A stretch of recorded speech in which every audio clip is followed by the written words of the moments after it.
신앙 고백하시겠습니다. 나는 전능하신 아버지 하나님 천지의 창조주를 믿습니다.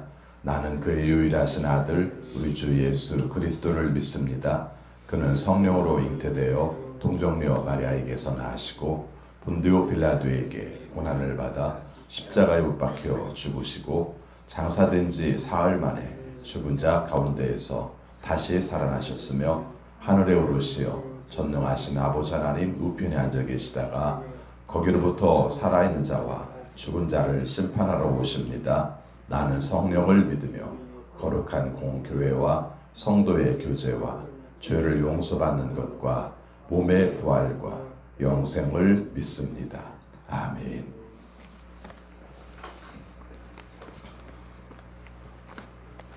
찬송가 486장 부르시겠습니다. 486장입니다.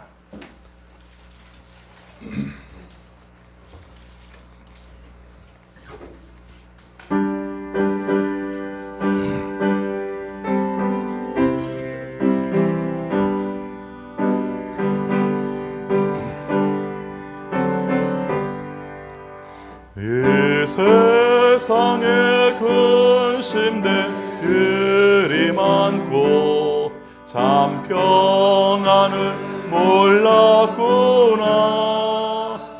내 주 예수 나로라 부르시니 곧 평안이 시리로다. 주 예수의 은혜로다. 참 기쁘고 즐겁구나. 그 은혜를 영원히 누리겠네. 곧 평안이 시리로다. 이 세상에 권고한 일이 많고 참 쉬는 날 없었구나. 내 주 예수 날 사랑하시오니 곧 평안이 시리로다. 주 예수의 구원의 은혜로다. 참 기쁘고 즐겁구나. 그 은혜를 영원히 누리겠네. 곧 평안이 시리로다. 이 세상에 죄악된 일이 많고 참 죽을 일 쌓였구나. 내 주 예수 날 건져 주시오니 곧 평안이 시리로다. 주 예수의 구원의 은혜로다. 참 기쁘고 즐겁구나. 그 은혜를 영원히 누리겠네. 곧 평안이 시리로다. 아멘. 하나님 말씀 시편 146편 1절부터 10절까지 교독하겠습니다. 시편 146편 1절입니다. 할렐루야. 내 영혼아 주님을 찬양하여라.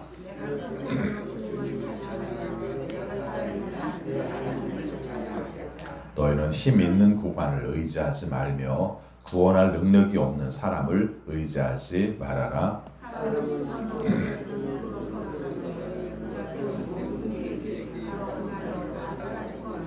야곱의 하나님을 자기의 도움으로 삼고 자기 하나님이신 주님께 희망을 거는 사람은 복이 있다.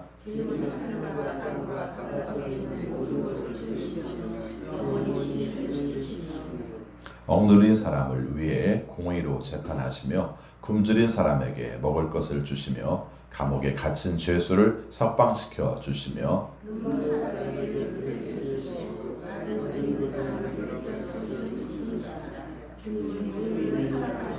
나그네를 지켜주시고 고아와 과부를 도와주시지만 악인의 길은 멸망으로 이끄신다.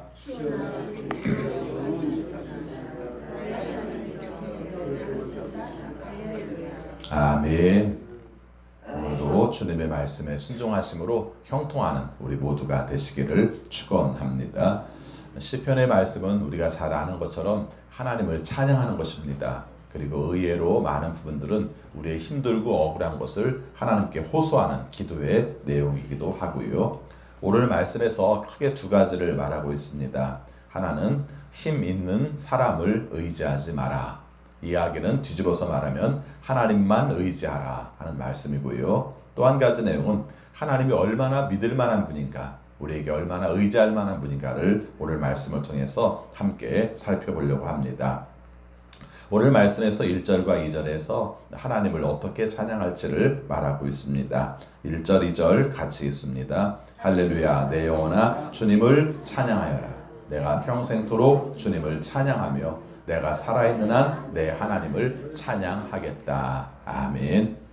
우리가 살면서 해야 될 가장 중요한 일이 있다면 그것은 바로 하나님을 찬양하는 겁니다. 우리가 하나님께 할 수 있는 일이 또 없어요. 근데 할 수 있는 일이 있습니다. 그게 뭡니까? 하나님께 찬양하는 것이죠. 우리가 뭘 해드린다는 것은 내가 능력이 더 있고 그분이 능력이 부족할 때 도와주는 걸 말하는데 하나님은 부족한 게 없으시잖아요. 그렇죠? 어느 것도 부족한 게 없으신데 그래서 우리가 할 수 있는 일은 하나님께 찬양하는 것이다. 또 하나님께 찬양하는 이유는 그분이 우리에게 하신 일을 생각할 때마다 우리가 감사함으로 표현하는 것이 바로 찬양인 것이죠. 그래서 오늘 매일매일의 삶 가운데에서 해야 될 일 중에 하나가 하나님을 찬양하는 것이죠. 하루를 놓고 볼 때에도 그런 마음들을 갖는 것이 좋을 것 같습니다. 밤에 생명을 주신 하나님께, 밤에 생명을 연장시켜 주신 하나님께 감사하는 것이죠. 예전에 이제 고전들을 좀 읽어보면요, 신앙의 고전들을 읽어보면은 잠자기 전에 드리는 기도의 내용들이 우리가 생각하는 것보다 훨씬 비장해요. 비장합니다. 하나님 밤에 잘 때에도 하나님께서 지켜주셔서 안전하게 자고 일어나게 해주십시오. 자는 게 그렇게 힘든가 싶은데 그런 기도 내용이 의외로 많아요. 또 그 내용과 덧붙여서 나오는 내용 중에 하나가 그러죠. 자다가 이렇게 내가 숨을 거두게 된다면은 하나님 나라에 이르게 하소서. 의외로 그 기도문 중에서, 잠잘 때의 기도문 중에서 생명이 다시 살아나는 것과 혹 죽게 되면 하나님 나라에 가는 것, 이 문제에 대한 기도의 내용들이 되게 많이 나와요. 여러분도 기도할 때 그렇게 기도하시나요? 저도 별로 그렇게 하나님 아침에 깨어나게 해주세요 이런 기도를 제가 별로 그렇게 많이 드리진 않았는데 생각해보니까, 아플 때 생각해보니까 아침을 기다리는 기도를 했더라고요. 그리고 그 사람들이 생각해본다면 사는 것과 죽는 것을 넘나드는 것들이 우리가 생각하는 것보다 훨씬 더 가깝게 느꼈던 것 같아요. 왜 제가 이 말씀을 드리냐면은 바로 그런 내용이죠. 잠잘 때 우리가 다시 깨어나기를, 그리고 내가 만약에 깨어나지 못하면은 하나님 나라에 이르기를 드리는 기도를 드렸죠. 그리고 아침에 일어났을 때는 새로운 생명을 주신 것을 하나님께 감사하는 것이죠. 생명은 매일매일의 생명이죠. 하루하루의 삶이고요. 하나님께서 주신 것을 찬양하는 것이죠. 우리의 삶에 주어지는 모든 것으로 말미암아 찬양하는 것이죠. 깨닫게 하는 것으로 말미암아 찬양하는 것이고요. 또 보는 것으로 인하여서 나와 함께 하시는 하나님을 찬양하는 것이죠. 매일매일의 삶 가운데서 깨달음과 보는 것과 그리고 하나님께서 우리에게 계시하는 내용을 통해서 매일매일 찬양할 수 있는 우리 모두가 되시기를 바라겠습니다. 오늘 3절 말씀이 핵심이라는 말씀을 드렸는데 왜 이 말씀을 하셨을까 곰곰이 한번 생각해 보시기 바랍니다. 3절 같이 있습니다. 너희는 힘 있는 고관을 의지하지 말며 구원할 능력이 없는 사람을 의지하지 말아라. 아멘. 참 묘한 건 이 말씀을 우리가 알고 또 실제 하나님께서 하신 말씀 중에 하나도 왜 이집트에 내려가지 마라. 너희들이 어려울 때 이집트에 내려가지 마라. 도움을 큰 나라에 청하지 마라. 이런 말씀을 하셨어요. 왜 그런가? 하나님이 우리를 도와주시니까 하나님만을 의지하라고 말씀을 하신 겁니다. 그럼에도 불구하고 어려운 문제가 벌어지면은 나를 도울 사람이 누가 없나? 이 생각을 먼저 해요. 그리고 나서 그게 없다고 생각하면 내가 참 하나님께 기도해야 되지 이렇게 거꾸로 생각할 때가 참 많습니다. 심지어는 우리의 삶 가운데에서도 기도할 때 이런 기도 드립니다. 도울 사람을 붙여주세요. 이런 기도도 드려요. 뭐 아주 틀린 기도는 아닙니다만은 엄격히 말하면 주권을 하나님께 맡기는 것이죠. 내가 사는 것도 주님께 달려있고 죽는 것도 주님께 달려있고 이 문제를 인간적으로 해결할 때 하나님께서 친히 도우심으로 함께 할 수 있다는 믿음을 갖는 것, 이건 참 중요한 것입니다. 신앙은 여러 군데다가 하는 게 아니죠. 가끔 이제 공직자들 재산 공개할 때 내용을 보면요, 재산이 굉장히 많이 분산돼 있어요. 그렇죠? 아파트, 오피스텔, 그 다음에 땅, 그렇죠? 논, 밭, 과수, 그 다음에 현금도 얼마, 그리고 현금도 들어가 있는 것들을 보면은 주식으로 얼마, 또 은행으로 얼마 이렇게 되어 있는 걸 봅니다. 뭔 얘기하는 줄 아세요? 분산 투자예요. 분산 투자. 한 군데다 놔뒀다가 나중에 망할지 모르니까 여러 군데다 갈라두는 것이죠. 아마 안 써 있을지 모릅니다만 금도 있을 거예요. 그렇죠? 이렇게 각각 다르게 주식으로도 하고 채권으로도 하고 또 예금으로도 하고 금으로도 하고 그 다음에 부동산으로도 하고. 왜 그래요? 망할까 봐. 한쪽이 무너질까 봐. 그래서 분산 투자를 해요. 그 얘기는 우리식으로 말하면 어느 것 하나 믿을 수 없기 때문에 다 믿어야 되는 거예요. 여러분, 우리가 신앙에 있어서 하나님 한 분만을 믿는다는 말의 의미가 얼마나 크냐면은 그런 뜻을 가지고 있어요. 세상에는 굉장히 다양한 신들이 있고요. 그리고 신들을 믿을 때 하나만 믿지 않아요. 가까운 일본만 해도 마찬가지죠. 나는 이 신을 믿어라고 표현하지 않아요. 일본 사람들이 흔히 하는 말 중에 하나가 일본에는 800만의 신이 있다 이렇게 말한다고 그래요. 그래서 그 800만의 신이 어떤 신인가 그랬더니 많다는 뜻이래요. 뭘 세어가지고 800만이 아니라 많다는 뜻이라는 거죠. 그래서 그 신들을 어느 하나의 신을 믿는 것도 아니고 다양하게 믿는 거예요. 오늘 여기서 말씀에서 강조하는 게 뭐냐면은 하나님 한 분을 믿지 못하면요, 하나님 한 분만을 의지하지 못하면요, 수많은 것을 의지하고 우리가 또 분산해서 또 믿어야 되고 이런 마음들을 가질 수밖에 없는 거예요. 우리의 마음들이 이렇게 갈갈이 갈라져서 사는 이유가 뭐냐면요, 믿을 수 있는 대상 하나님 한 분을 온전하게 믿지 못하다 보니까 이것도 의지해야 되고 저것도 의지해야 되고 저것도 의지해야 되고 갈라진 마음대로 살아요. 때에 따라서는 의지할 것끼리 부딪히기도 해요. 내 삶 가운데서 이 사람이 나에게 도움이 될 것이라고 생각했는데 나중엔 또 저 사람이 도움이 되기도 해요. 근데 내가 이 사람을 의지했다는 이유 때문에 저 사람에게 배신을 당하기도 해요. 이게 사람이 사는 삶이에요. 그러면서 한 말씀하시기를 하나님이 능력이 있다. 능력 없는 사람을 의지하지 말고 능력 있는 하나님을 의지하도록 하라. 높은 사람을 의지하지 말고 높은 사람을 만드시고 높은 사람을 만들어내신 하나님을 의지하도록 하라 하는 말씀입니다. 오늘 우리의 삶 가운데서도 이 말씀을 깊이 묵상하시고요. 또 실제 매일매일 살면서 이 문제 앞에서 결단을 해야 합니다. 오늘 4절 말씀 보니까 3절 말씀에 대한 해설을 합니다. 왜 고관을 의지하지 말아야 되느냐? 구원의 능력이 없는 사람을 왜 의지하지 말아야 되느냐 하는 것인데 이렇게 말씀합니다. 4절 같이 읽습니다. 사람은 숨 한 번 끊어지면 흙으로 돌아가니 그가 세운 모든 계획이 바로 그날로 다 사라지고 만다. 세상에 살 때는 나 없으면 큰일 나는 줄 아는데 죽고 나면 다 알아서들 다른 사람들이 정리합니다. 그게 인생이에요.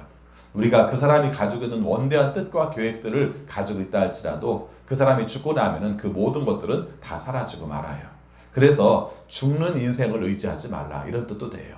그렇죠? 죽음은 아무것도 아닌 인생을 의지하지 말라. 내 삶 가운데 그 사람만 붙들면 그 줄만 쓰면 내 삶 가운데 큰 이익이 올 줄 알지만 그것도 결국은 사라지는 존재, 하나님이 만드는 피조물에 불과하다 하는 말씀이죠. 그래서 우리가 진정으로 의지할 수 있는 사람은 하나님, 의지할 수 있는 분은 하나님이다. 5절 말씀 같이 읽습니다. 야곱의 하나님을 자기의 도움으로 삼고 자기의 하나님이신 주님께 희망을 거는 사람은 복이 있다. 아멘. 자, 하나님께만 희망을 걸고 하나님께만 도움을 요청하는 사람, 이 사람이 바로 힘 있는 사람이다. 이렇게 말씀을 하고 있습니다.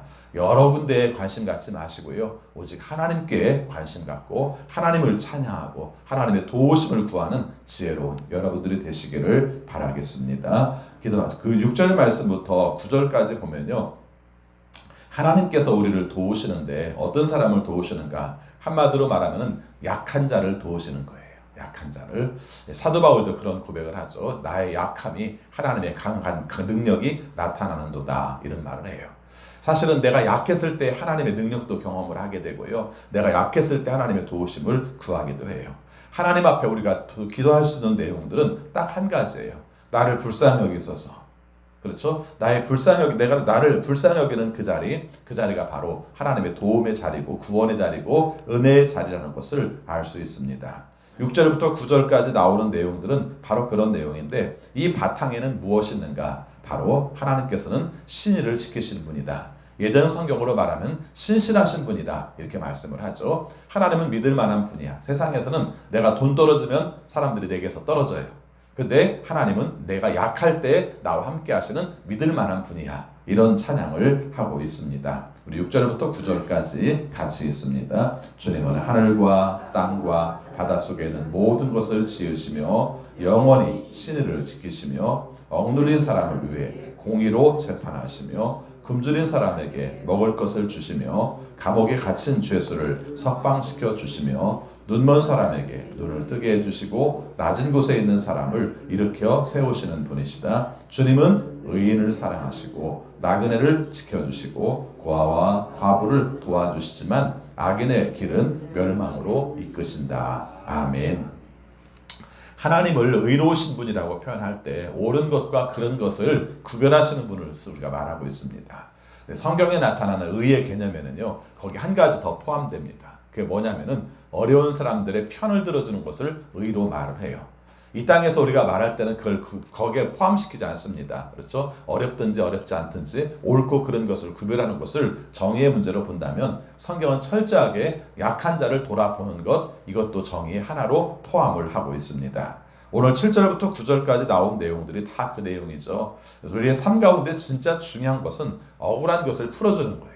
가난한 사람을 돕는 것보다 우선은 억울한 사람을 풀어주는 거예요. 이게 하나님이 원하시는 뜻을 이루는 방식인 것이죠. 그래서 여기 내용을 보니까 억울한 사람을 풀어주고 굶주린 사람에게 먹을 걸 주고 감옥에 갇힌 죄수를 석방하고 눈먼 사람의 눈을 뜨게 하고 낮은 곳에 있는 사람을 일으켜 세우시고, 여러분 이 내용이 참 간단하고 그러면서도 우리의 삶 가운데에서 마땅한 거 아니야? 이렇게 말할지 모르는데 사실은 이건 혁명이에요.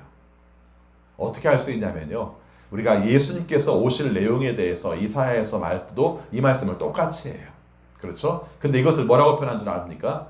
산을 깎아서 평지로 만들고 골짜기를 메워서 평지로 만드는 일이라고 표현을 합니다. 여러분, 이게 무서운 말이에요. 그렇죠? 우리가 생각할 때는 뭐 높을 수도 있고 낮을 수도 있는 거 아니야? 뭐 그렇게 다 사는 거 아니야? 이렇게 사는 삶에 대해서 하나님께서 말씀하시기를, 아니, 예수님이 오심으로 말미암아 다 깎아버릴 거야. 가진 사람 것도 깎아버리고 낮은 사람도 높여버려서 하나님께서 원하시는 것으로 누리게 살게 할 거야. 이런 뜻이에요.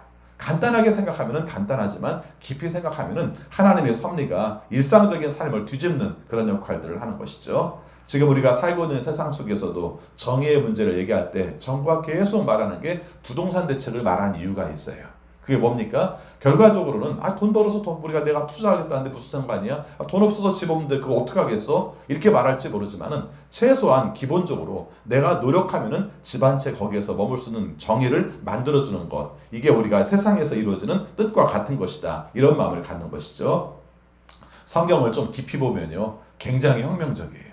성경을 조금 깊이 보면은 이 세상에서 돌아가는 내용들 가운데서도 굉장히 정치적인 것을 우리가 알 수 있습니다. 나쁜 뜻으로 말하는 게 아니라 하나님은 우리에게도 그런 뜻들을 갖게 하는 것이죠. 혼자 많이 가져서 착취해서 또 우리가 투자를 해서 내가 많이 가졌으니까, 그게 아니라 하나님께서는 약한 자들도 함께 더불어 살아가기를 원하시는 뜻을 말씀하고 있습니다. 심지어는 어디에서도요, 찬양을 통해서도 그 말씀을 하시죠. 하나님은 신의를 지키시는 분이다. 어떻게 지키시는가? 억울한 사람을 풀어주시고 굶주린 사람을 먹여주시고 또 눈먼 사람을 눈뜨게 하시고 낮은 곳에 있는 사람을 일으켜 세우시는 분이 바로 하나님이시다. 이렇게 말하죠. 그리고 9절 부분을 볼 것 같으면 나그네, 고아, 과부 얘기가 또 여기서도 나와요.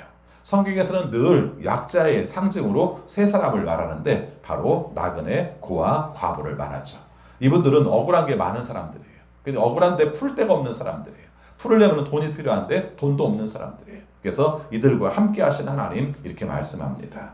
우리 하나님은 약한 자의 하나님이세요. 그래서 우리의 삶 속에서 우리 어려울 때 우리에게 도우시는 하나님이라는 것을 알고 그것으로 하나님을 찬양하고 있는 것입니다. 여러분은 무엇으로 찬양을 하십니까? 우리의 삶 속에 약한 가운데 있을 때 내 편이 되어주시고 나와 함께 해주시는 하나님을 찬양하는 것이죠. 그래서 오늘 말씀의 찬양 속에서 가장 중요한 내용은 그겁니다. 하나님, 제가 이런 면이 약해요. 하나님, 제가 이런 면이 부족해요. 하나님, 제가 이런 면이 결핍돼요. 이것을 굽어 살피셔서 우리 약자의 하나님 되시는 하나님께서 우리의 삶 가운데서 나를 높여 세워주세요. 이렇게 기도할 수 있는 내용이 바로 오늘 말씀입니다. 오늘도 주의 말씀을 순종하며 주님께 찬양하되 우리 약함마저도 주님 앞에 고백하고 찬양하여서 하나님께 응답받는 우리 모두가 되시기를 바라겠습니다. 기도하겠습니다. 아버지 하나님, 저희들을 사랑하셔서 오늘도 주의 말씀으로 우리 자신을 보게 하시고 하나님의 은혜를 사모하게 하심을 진심으로 감사합니다. 오늘 하나님께서 우리에게 말씀하시기를 우리가 고관을 의지하지 마라, 있는 사람을 의지하지 마라, 오직 하나님만을 의지하라고 말씀하셨습니다. 있는 것들도 결국 죽고 나면은 모든 것이 사라지게 되는데 그러면 그 계획들도 다 없어지고 만다고 말씀하셨습니다.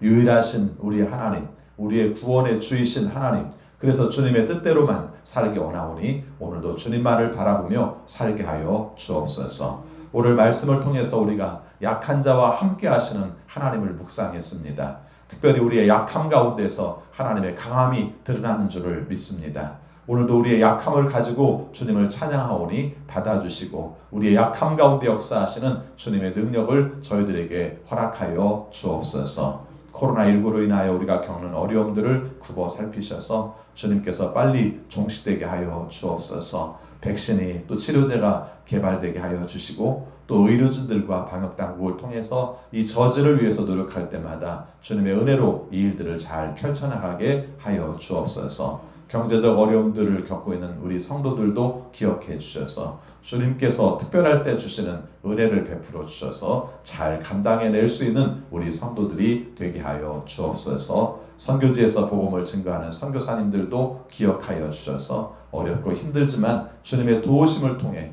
하나님의 은혜를 경험하게 하시고 약할 때 주시는 하나님의 은혜를 경험하게 하여 주옵소서. 또한 복음을 전할 수 있는 틈새도 허락해 주셔서 맡은 바 사명들을 잘 감당할 수 있도록 도와주옵소서. 아버지, 우리 성도들을 기억하여 주시되 어린 자녀들이 면역력이 약하여서 또 질병으로 말미암아 고생하며 병을 지고 사는 식구들이 있습니다. 주님께서 친히 치료하여 주시고 고쳐주셔서 주님 안에서 치유의 능력을 경험하며 살게 하여 주옵소서. 또 장애를 가지고 있어서 또 발달 장애를 가지고 있어서 힘들게 생활하는 자녀들 기억해 주셔서 주님께서 고쳐주시고 주님 안에서 소망 갖게 하시고 주님의 이름으로 온전하게 살아갈 수 있도록 인도하여 주옵소서. 우리 어른 성도들 중에서도 지금 질병을 치유하는 식구들이 있습니다. 주님께서 친히 도와주시고 또 발병이 되어서 또 검사를 앞두고 마음속에 두려움을 가지고 있는 식구들도 있습니다. 하나님께서 친히 함께 하심으로 말미암아 잘 발견되게 하시고 잘 고쳐지게 하셔서 하나님의 능력으로 굳건하게 서게 하여 주옵소서. 어려운 시기에 우리의 자녀들 분별력이 있어서 헛된 길 가지 않게 하여 주시고 잘못된 길 가지 않게 하여 주시고 오직 하나님께서 원하시는 길만을 걸어가는 지혜로운 자녀들이 되게 하여 주옵소서. 아버지, 우리나라를 기억하여 주옵소서. 힘든 시기를 겪고 있지만 주님께서 친히 도와주셔서 오히려 이것이 전화위복의 기회가 되게 하여 주옵소서. 그러나 우리가 감당하기 어려운 일들도 많습니다. 주께서 친히 도와주셔서 안보적인 일들, 외교적인 일들, 정치와 경제적인 일들도 주님께서 붙들어 주옵소서. 무엇보다 국민들이 한마음 되게 하여 주셔서 또 서로 용납하게 하여 주셔서 또 서로 사랑하게 하여 주셔서 어려운 시기들을 한마음으로 잘 감당하며 이겨나가는 대한민국이 되게 하여 주옵소서. 오늘도 여러 가지 소원을 가지고 주 앞에 나와 기도하는 성도들의 기도를 응답하여 주셔서 하나님이 주신 것으로 사는 귀한 하루가 되게 하여 주옵소서. 예수 그리스도 이름으로 기도하옵나이다. 아멘. 하늘에 계신 우리 아버지, 아버지의 이름을 거룩하게 하시며 아버지의 나라가 오게 하시며 아버지의 뜻이 하늘에서와 같이 땅에서도 이루어지게 하소서. 오늘 우리에게 일용할 양식을 주시고 우리가 우리에게 잘못한 사람을 용서하여 준 것 같이 우리 죄를 용서하여 주시고 우리를 시험에 빠지지 않게 하시고 악에서 구하소서. 나라와 권능과 영광이 영원히 아버지의 것입니다. 아멘. 계속 기도하시겠습니다.